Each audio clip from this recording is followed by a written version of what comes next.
کبھی سوچا ہے کہ پوری دنیا میں بدنام ہونے کے بعد بھی Are you going to pressure Prime Minister Netanyahu, with whom you have a very good relationship, to end the war in Gaza? Yeah, sure. امریکہ آخر کیوں اسرائیل کا ساتھ کبھی نہیں چھوڑتا؟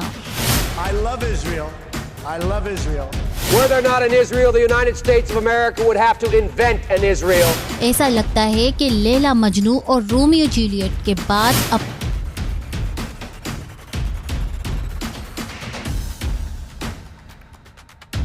امریکہ اور اسرائیل کی لو اسٹوری پوری دنیا یاد رکھے گی۔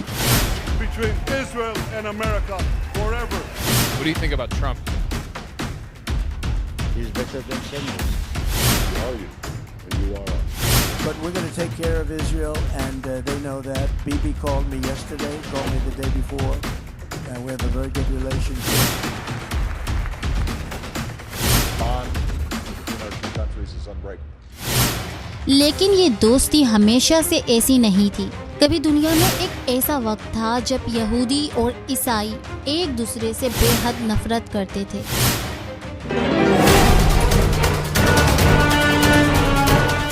پوری کہانی ایک ہی انسان کے ساتھ شروع ہوتی ہے۔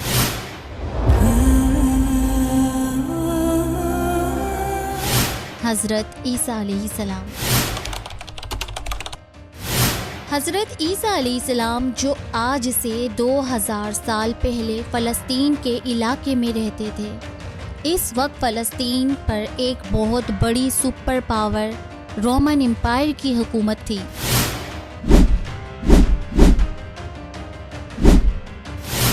جس نے یہودیوں کو غلاموں کی طرح ظلم کا نشانہ بنایا۔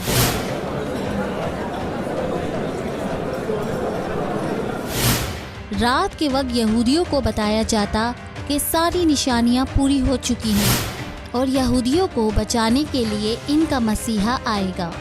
یہودی علماء کا خیال تھا کہ یہ مسیحا سب سے پہلے ان کے ساتھ ہاتھ ملائے گا، ان کی تعریف کرے گا اور ان کا دوست بنے گا، لیکن ایسا بالکل نہیں ہوا۔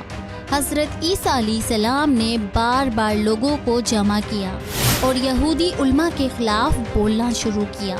انہوں نے لوگوں کو سمجھایا کہ ہمارے مذہب کو یہ علماء غلط استعمال کر رہے ہیں۔ رومن حکومت نے باہر سے دباؤ ڈالا کہ حضرت عیسیٰ علیہ السلام کو موت کی سزا دی جائے۔ رومن گورنر نے یہودیوں سے کہا، ٹھیک ہے، ہم اس شخص کو موت کی سزا دے دیں گے، لیکن یاد رکھو یہ ذمہ داری ہم رومنوں پہ نہیں، تم یہودیوں پر ہوگی۔ یہ سن کر یہودی علماء نے کہا، عیسیٰ کا خون ہم پر اور ہماری نسلوں پر۔ لیکن اللہ تعالیٰ نے حضرت عیسیٰ علیہ السلام کو یہودیوں کی سازش سے بچا لیا۔ حضرت عیسیٰ کے جانے کے بعد یہودی فلسطین میں کبھی چین سے نہیں رہ سکے۔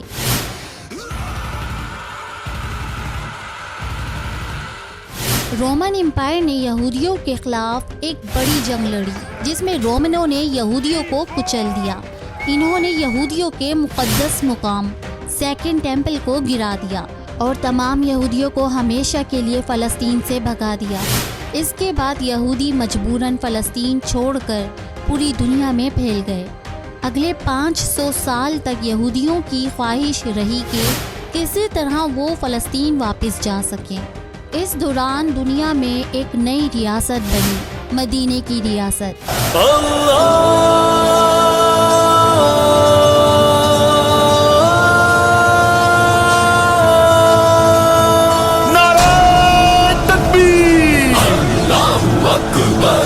یہ مسلمانوں کی خلافت تھی جو چند ہی سالوں میں اتنی تیزی سے پھیلی کہ خلیفہ عمر بن خطاب کے دور میں مسلمانوں نے رومن امپائر کو شکست دی اور فلسطین کو فتح کر لیا۔ رومنوں نے ہتھیار ڈالنے سے پہلے حضرت عمر سے ایک شرط رکھی کہ کسی بھی حال میں یہودیوں کو فلسطین میں آنے کی اجازت نہ دی جائے، لیکن حضرت عمر نے ان کی بات نہ مانی اور یہودیوں کو بھی فلسطین میں آنے کی اجازت دی۔ اس فیصلے کے بعد اگلے 400 سال تک دنیا کے یہودی اور مسلمان ایک دوسرے کے بہت اچھے دوست رہے، جبکہ عیسائی ان کے دشمن تھے۔ لیکن 400 سال بعد فلسطین کو مسلمانوں کے ہاتھ سے چھین لیا گیا۔ عیسائیوں نے صلیبی جنگیں شروع کی۔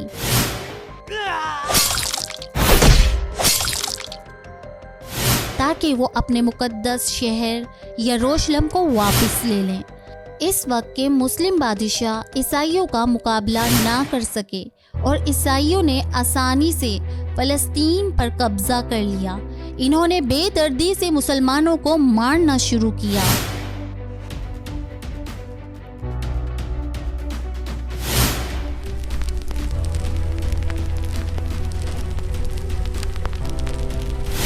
کہا جاتا ہے کہ ایک وقت آیا جب مسجد اقصی میں پاؤں رکھنے کی جگہ بھی نہ تھی، کیونکہ وہ مسلمانوں کی لاشوں سے بھری ہوئی تھی۔ عیسائیوں کی جنگ تو مسلمانوں کے ساتھ تھی، لیکن وہ یہودیوں سے بھی زیادہ نفرت کرتے تھے، کیونکہ انہی یہودیوں نے برسوں پہلے عیسائیوں کے خدا عیسیٰ مسیح کو مارنے کی سازش کی تھی۔ اس لیے عیسائیوں نے یہودیوں کا بھی پیچھا کیا۔ یہودی عورتیں اور بچے اپنے مندروں میں چھپ گئے، لیکن عیسائیوں نے انہیں بھی وہاں نہیں چھوڑا اور زندہ جلا دیا۔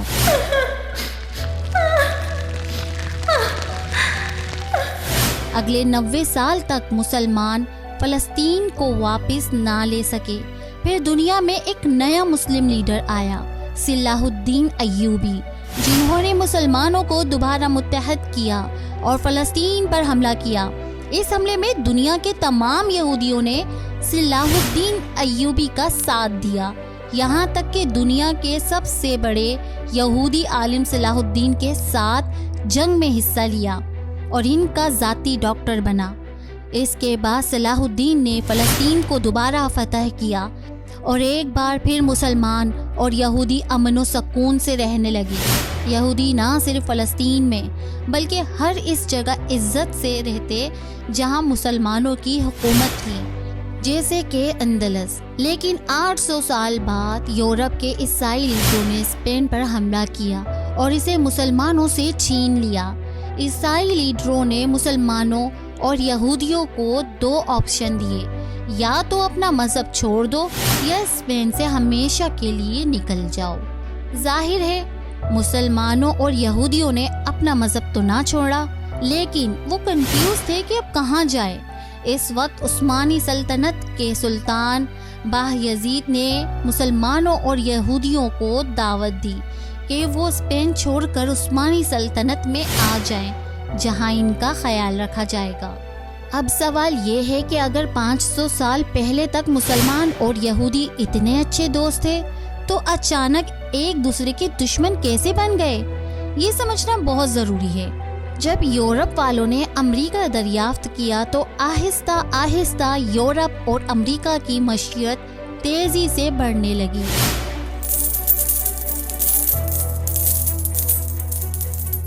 یہ دیکھ کر مسلم علاقوں میں رہنے والے یہودی یورپ کی طرف منتقل ہونے لگے۔ کچھ لوگوں نے کہانیاں بنائی کہ یہودیوں نے شیطان اور جنات کے ساتھ مل کر کالا جادو کیا اور اسی سے دولت بنائی۔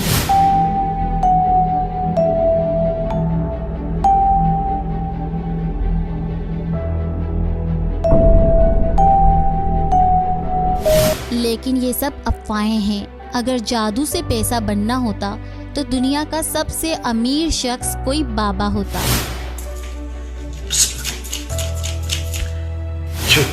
تو پھر یہودیوں نے دنیا کی معیشت پر کیسے قبضہ کیا؟ یہ ایک دلچسپ کہانی ہے۔ جب یہودی مسلم علاقوں سے یورپ کی طرف گئے تو عیسائیوں نے قانون بنایا کہ یہودی یورپ میں رہ سکتے ہیں لیکن زمین نہیں خرید سکتے اور نہ ہی فوج میں جا سکتے ہیں۔ اس لیے یہودیوں نے کاروبار شروع کیا۔ وہ بڑے بڑے تاجر اور بزنس مین بن گئے۔ آہستہ آہستہ ان کے پاس بہت ساری دولت جمع ہو گئی۔ چونکہ وہ زمین نہیں خرید سکتے تھے اس لیے ان کے پاس نقد پیسہ ہوتا تھا، جبکہ عیسائی زمینیں خریدنے میں اپنا پیسہ خرچ کر دیتے۔ اس لیے عیسائی یہودیوں سے سود پر قرض لینے لگے۔ یہودیوں کے مذہب میں آپس میں سود پر قرض دینا حرام ہے۔ لیکن دوسرے مذاہب کے لوگوں کے ساتھ وہ یہ کر سکتے تھے۔ اس طرح یہودیوں نے سود کے نظام سے بہت ساری دولت بنائی اور یورپ کے ہر شہر میں چھوٹے چھوٹے بینک بنائے۔ لیکن جب یہودی اپنی طاقت کے عروج پر تھے، ایک بڑا مسئلہ ہوا۔ جب کوئی عیسائی بادشاہ یہودیوں کا قرض واپس نہ کر پاتا تو وہ اپنے علاقے کے تمام یہودیوں کو مار کر بھگا دیتا۔ اس سے یہودیوں کا کاروبار خراب ہو رہا تھا۔ اس لیے یہودیوں نے سوچا کہ چھوٹے بینکوں کے بجائے ایک بڑا سینٹرلائز انٹرنیشنل بینک بنایا جائے۔ جرمنی کے ایک طاقتور یہودی روتشائلڈ نے دنیا کا سب سے بڑا بینک انٹرنیشنل بینک بنایا۔ اس نے اپنے 5 بیٹوں کو یورپ کے بڑے شہر میں بھیجا اور ہر کیپٹل سٹی میں سب سے بڑا بینک بنانے کا حکم دیا۔ یہ دنیا کا سب سے پہلا انٹرنیشنل بینک تھا اور اس کی وجہ سے کوئی بھی یورپی بادشاہ ان کا کاروبار ختم نہیں کر سکتا تھا۔ روتشائلڈ فیملی کے پاس اتنی دولت تھی کہ اس وقت کے ہسپانوی بحریہ بھی ان کے پیسوں سے چلتی تھی۔ روتشائلڈ فیملی کے اصل طاقت تب سامنے آئی جب یورپ میں ایک بڑی جنگ ہوئی۔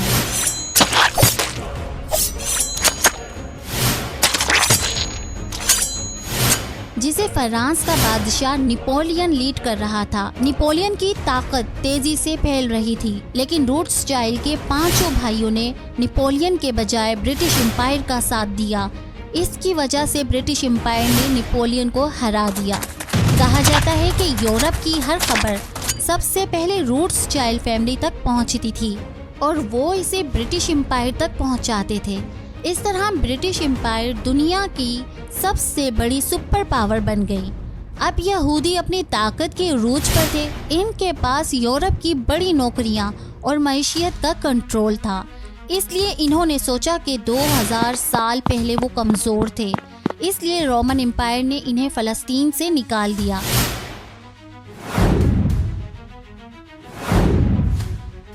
لیکن اب وہ اپنی طاقت کی وجہ سے دوبارہ فلسطین میں آباد ہو سکتے ہیں۔ یہاں سے زائنسٹ کی خفیہ تحریک شروع ہوئی۔ یہودی دنیا بھر میں چھپ کر فلسطین کی طرف منتقل ہونے لگے اور وہاں کے غریب عربوں سے سستے داموں میں زمینیں خریدنے لگے۔ ان زمینوں کو خریدنے میں سب سے بڑی مدد روتشائلڈ فیملی نے کی۔ یہودی مرکزی علاقوں کے بجائے خالی اور بنجر زمینیں خرید رہے تھے، اس لیے فلسطین کے عرب خوشی سے انہیں زمینیں بیچنے لگے۔ یہودیوں نے فلسطین میں سب سے بڑی زمین احوزات بعید میں خریدی، جو ایک خالی اور بنجر علاقہ تھا، لیکن آج اسے اسرائیل کا دارالحکومت تل ابیب کہا جاتا ہے۔ اس کے بعد دنیا بھر سے اور بھی زیادہ یہودی فلسطین میں آباد ہونے لگے۔ یہودیوں نے اپنی عبرانی زبان میں فلسطین میں اخبارات، ریڈیو اور ٹی وی شوز شروع کیے۔ اس طرح 2000 سال بعد فلسطین کی زمین پر عبرانی زبان دوبارہ سنائی دینے لگی۔ اب تک یہودی یہ سب کچھ اکیلے کر رہے تھے، لیکن یہاں سے انہیں اپنا سب سے بڑا دوست ملا، امریکہ کے ایوانجیکل عیسائی۔ امریکہ میں اچانک ایک کتاب لکھی گئی جس میں عیسائیوں کے لیے ایک بڑا پیغام تھا۔ عیسائی بھائیوں، جاگ جاؤ، کیونکہ جلد ہی عیسیٰ مسیح دنیا میں واپس آئے گا، اور وہ تب ہی واپس آئے گا جب فلسطین میں یہودیوں کا اپنا ملک ہوگا۔ اس کتاب نے بہت بڑے ریکارڈ بنائے اور کروڑوں کاپیاں فروخت ہوئیں۔ اس نے امریکی عیسائیوں کے دماغ میں یہ بات بٹھا دی کہ فلسطین میں اسرائیل کا ملک بننا چاہیے۔ امریکی عوام نے مل کر اس وقت کے صدر کو خط لکھا کہ فلسطین میں اسرائیل کا ملک بنائیں۔ اب جب امریکی عوام کا تعاون یہودیوں کے پاس تھا تو زائنسٹ دنیا کے سامنے آئی۔ سوئٹزرلینڈ میں زائنسٹ کی پہلی میٹنگ ہوئی جس میں لیڈر تھیوڈور ہرزل نے کہا، میں آج ایسی بات کروں گا جس پر تم سب مجھ پر ہنسیں گے۔ فلسطین میں 2000 سال بعد یہودیوں کا اپنا ملک ہوگا۔ یہ ناممکن لگتا تھا، لیکن اس نے کہا، یاد رکھو 50 سال بعد میری یہ بات پوری ہوگی، اور بالکل 50 سال بعد اسرائیل کی ریاست قائم ہوئی۔ اس میٹنگ میں پہلی بار اسرائیل کا جھنڈا بنایا گیا، لیکن ایک مسئلہ تھا کہ فلسطین پر اس وقت عثمانی خلافت کی حکومت تھی اور اس کے خلیفہ سلطان عبدالحمید بہت مضبوط تھے۔ زائنسٹ لیڈر سیدھا ان سے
عظیم کے آخر میں فلسطین میں صرف 10% یہودی تھے، لیکن دوسرے جنگ عظیم کے بعد یہ 30% سے زیادہ ہو گئے۔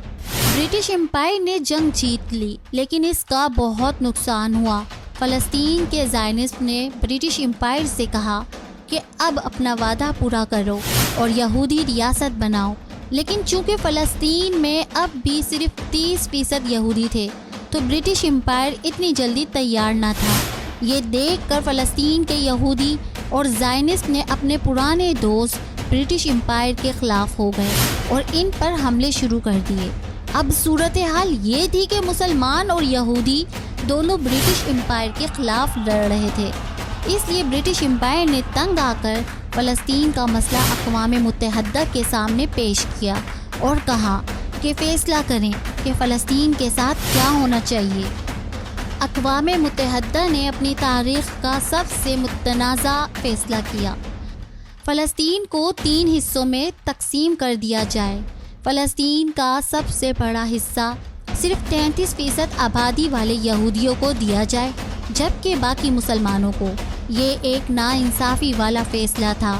جب یہ فیصلہ زائنسٹ اور فلسطین کے مسلم کمیٹی کے سامنے رکھا گیا تو یہودیوں نے جشن منایا،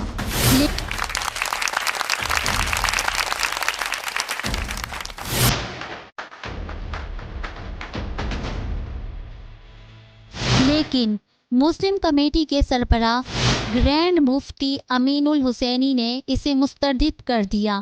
برٹش امپائر اور زائنسٹ نے اس سے پہلے ہی نفرت کرتے تھے، کیونکہ دوسرے جنگ عظیم میں امین الحسینی نے ہٹلر کا ساتھ دیا تھا۔ 14 مئی 1948 کو ڈیوڈ بن گوریان نے اسرائیل کے قیام کا اعلان کیا۔ یہ اعلان انہوں نے تھیوڈور ہرزل کی تصویر کے نیچے کیا، جس نے 50 سال پہلے پیش گوئی کی تھی کہ اسرائیل بنے گا۔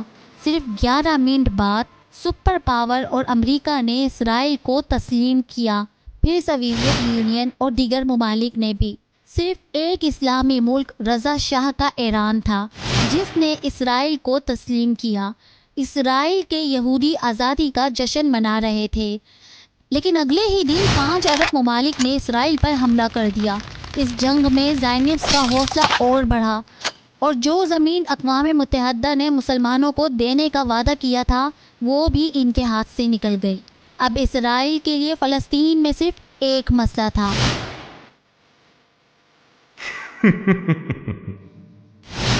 مسلمانوں کی آبادی یہودیوں سے دگنی تھی، اس لیے اسرائیل نے سب سے پہلے فلسطینیوں کو، جو ہزاروں سال سے وہاں آباد تھے، فلسطین سے نکالنا شروع کیا۔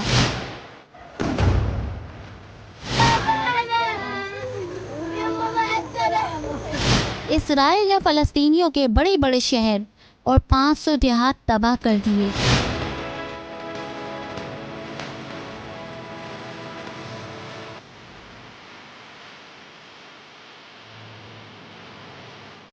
جو مسلمان اسرائیل کے ظلم و ستم کے باوجود فلسطین نہ چھوڑ رہے تھے، کہا جاتا ہے کہ اسرائیل نے ان کے پانی کے پائپوں میں زہر ملا کر انہیں مار ڈالا۔ اس طرح ایک ہی سال میں 5 لاکھ فلسطینی مسلمان فلسطین چھوڑ کر ہمیشہ کے لیے چلے گئے۔ ان خالی گھروں کو بھرنے کے لیے دنیا بھر سے 7 لاکھ یہودی اسرائیل آئے، جس سے فلسطین میں یہودی آبادی 60 سے 70% تک چلی گئی۔ آج اسرائیل اسی حکمت عملی کو بار بار استعمال کرتا ہے۔ ہر چند سال بعد وہ کوئی نہ کوئی بہانہ بناتا ہے اور فلسطینیوں کو فلسطین سے نکالتا رہتا ہے۔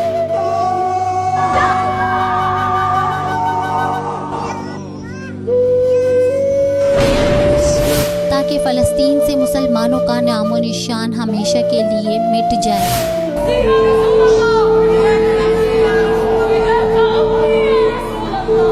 اور یہاں صرف یہودی زائنسٹ کی حکومت ہو۔